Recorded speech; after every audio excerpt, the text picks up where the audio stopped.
up, y'all? I guess we have another teachable moment, man. Mr. BTB Savage. I don't know much about this young man, but it's unfortunate that a lot of homicides are coming out of Houston now. Ever since Duke the Jeweler's death and then Takeoff. So shit just took off, didn't it? Now it's just homicide after homicide, murder after murder, shootout after shootout. It's like, I guess Houston, they trying to chase clout right now. Is it like a competition out of all the different states in the U.S. to determine which one is the most dangerous out of all? I mean, it's getting out of hand, man. But it's a teachable moment, man, for young men, because BTB Savage made a lot of unwise decisions in how he conducted himself in the aftermath of him supposedly gunning someone down in self-defense, him and his girlfriend at that time.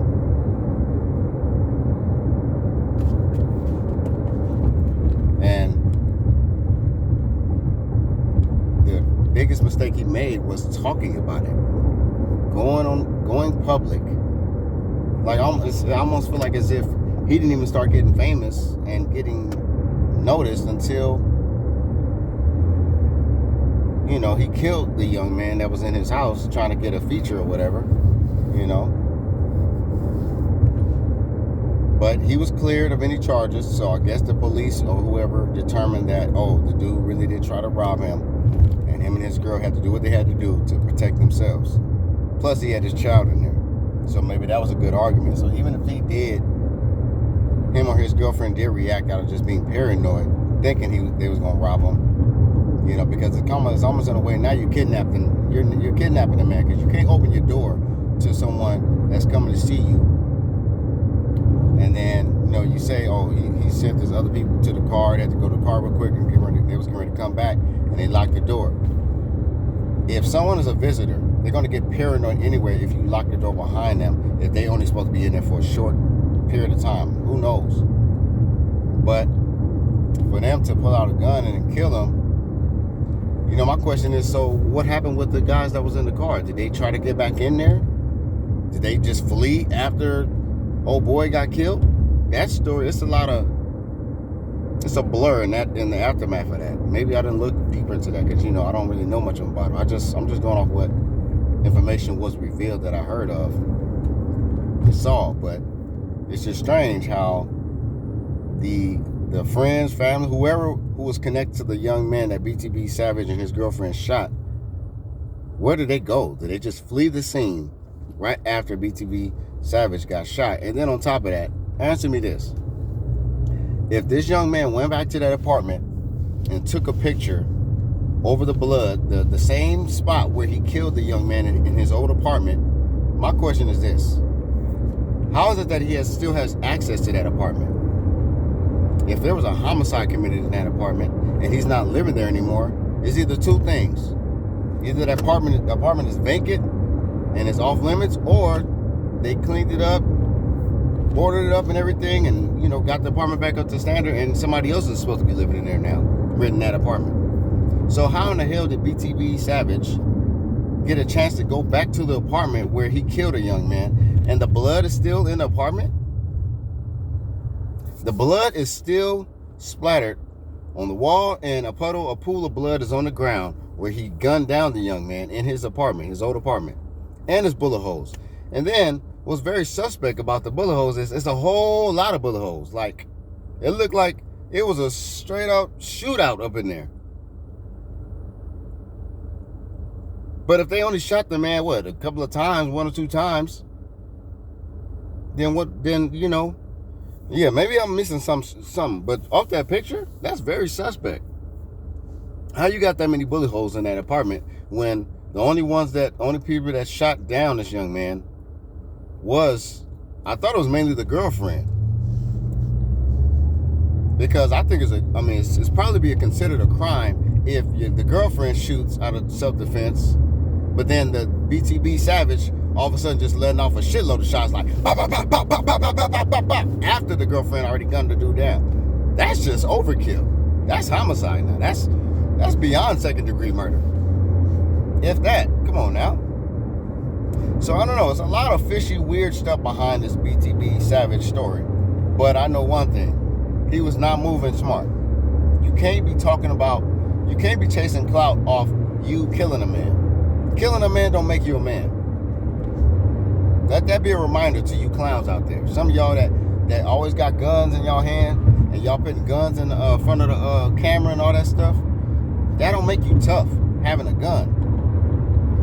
You forget these white folks, that's the only reason why they overthrew black people? Because they created guns? When he had guns and was able to just kill somebody with just one shot, that's when it was like, man, all right, fuck it, dog. Y'all motherfuckers, man. Y'all taking it to the extreme now.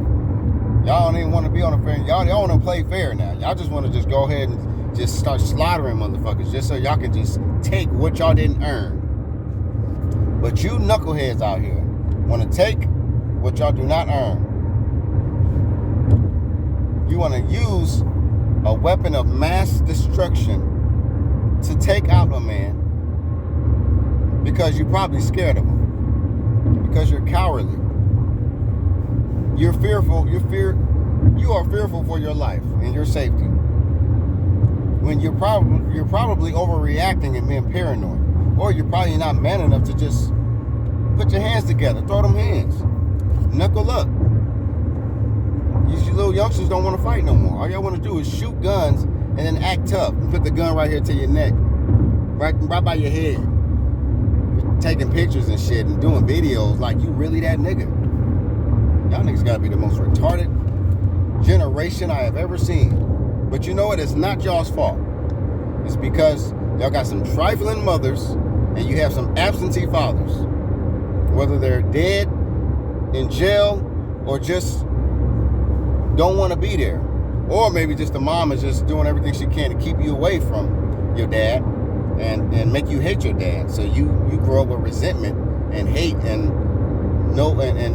heartlessness in you, to where nobody matters to you. You just a loose cannon. You crashing out, like y'all say. I'm gonna crash out. That's why y'all crash out, because you don't have anything to lose. You don't have a real father in your life. Your mother don't love herself, so how the hell can she properly love you?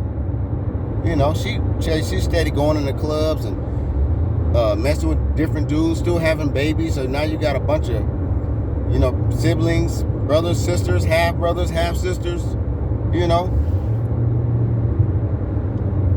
But BTB Savage is a perfect example of that. Like, it's not nothing to be proud of, killing a man. It's just something you just can't understand. How I could just kill a man. Shout out to Cypress Hill. But man, this is ridiculous, man. This should not have happened. But this is the mentality of these youngsters when they have a gun in their hand, they have some money in their pocket, and they got a body. And people are going to come after you, but your ego is so high now. The money and the fame got your ego so high now that you don't even care whether or not you're a target now, or whether or not people are plotting to kill you. You're just going to just ride it out until you get checked out. But this is the key right here. Vlad TV. You dummies keep going on Vlad TV trying to chase some fame and clout, because after you get a video posted from Vlad TV off him interviewing you, you already know millions of people are going to see you, and millions of people are going to know who you are. They're going to know your story, where you come from, what you done been through, and what got you to the point to where you ended up on Vlad TV.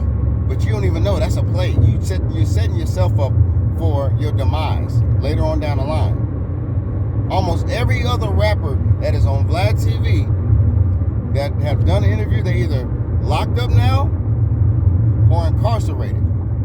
Locked up or incarcerated? Excuse me, hold on. Locked up or dead, excuse me.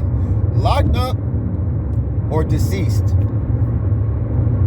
So if you go on Vlad TV and you are 25 and under, you will be in jail or in a casket within the next year or two. That is a fact. That's not cap. That's real talk. I mean, look at the pattern. And if you're a legendary rapper, you know, it's just more so like either you got to just do a, you know, it's almost a ritual like Boosie. Like, come on, man. Boosie's like, why does Boosie have to keep going on Vlad TV? It's like, yeah, he got to keep himself relevant because he know he don't have the support from the machine. So if he got to low-key keep dry snitching every now and then and keep revealing stuff that happened in the streets in the black community that most black people in the streets don't want other people to know, and even on big platforms, you know, Boosie gonna do that. He gonna do what he gotta do to, you know, keep himself going and afloat because he know the black community, the young black community is so ignorant anyway that they'll rock with it. Like, hell yeah, Boosie talk about the shit we be doing, man. And then they don't even know the feds is moving all in everybody black communities now because Boosie is revealing exactly what be going on and how they be getting it and how black people are still able to maintain when they have nothing. Anyway, it is what it is, man. It is what it is. But y'all better start wising up and learn from Mr. BTB Savage. Don't chase clout after you kill a man. If you killed someone in self-defense, keep that to yourself. Let that be between you, the law enforcements, and maybe the families. But you're gonna add fuel to the fire when you talk about the man you killed, because that man has a mom, that man has a sister, that man has a brother, that man has homies. If he's part of a gang, that man has a family, a big family of motherfuckers that's willing to crash out injustice on behalf of who they lost. And BTB Savage, you know, you riding around a white Mercedes, you know, by yourself. You ain't even bulletproof. After you already knew these dudes was about to come for you. Come on, dog. Tweaking, man. But it's a teachable moment, man. It's a teachable moment. Hey, man. Don't make the same mistake this man made. If any of you youngsters see this video, wise up, man. Stop trying to chase clout. Stop trying to act tough. Stop putting guns on camera. Learn from John Morant. I don't have nothing against John Morant, but John Morant made a mistake doing that. Don't do this crap. Put the gun to your head and don't put it up to the camera. Don't do none of that stuff. Don't kill a man and then brag about it and laugh about it. Because you're going to be laughing now, but you're going to be crying later, or your family going to be crying later because you deceased now. R.I.P. BTB Savage. R.I.P. to the man that BTB Savage killed. And condolences to both parties, both families. But at the same time, the young man that BTB Savage shot, he probably should have been smarter the way he was moving. I don't know if he was trying to rob him or not, but some things just don't need to happen. And young black men need to start being more smarter. They need to start making better, smarter, wiser decisions. Stop gassing up and pumping up ignorant, savage behavior. We're fighting for survival, not clout. Survive. Don't try to chase clout for a short hood legendary life. Okay, you're gonna be remembered, but what are you gonna be more remembered for? Your demise, not so much your accomplishment, because it's still a hurtful thing to think about guys that have lost their life, that have made a big impact on this life, on this world. Look at Tupac. He's still missed to this day, but because of his toxic lifestyle and the things he was doing, involving himself in the street, he's more remembered because of how he got killed. Not because of all his rap and stuff, even though it's better than his accomplishments are better than his death, but his death is gonna stick more. It's more, it hurts more because of the fact that It didn't have to happen like that. He could still be here to this day, mentoring and teaching these young men who are making the same mistakes he made, and tell them, like, look, man, y'all ain't got to do what I did. Y'all ain't got to be about that thug life. Let's be about real life, because this is real life. And if you ain't keeping it real, you'll get out of here real quick.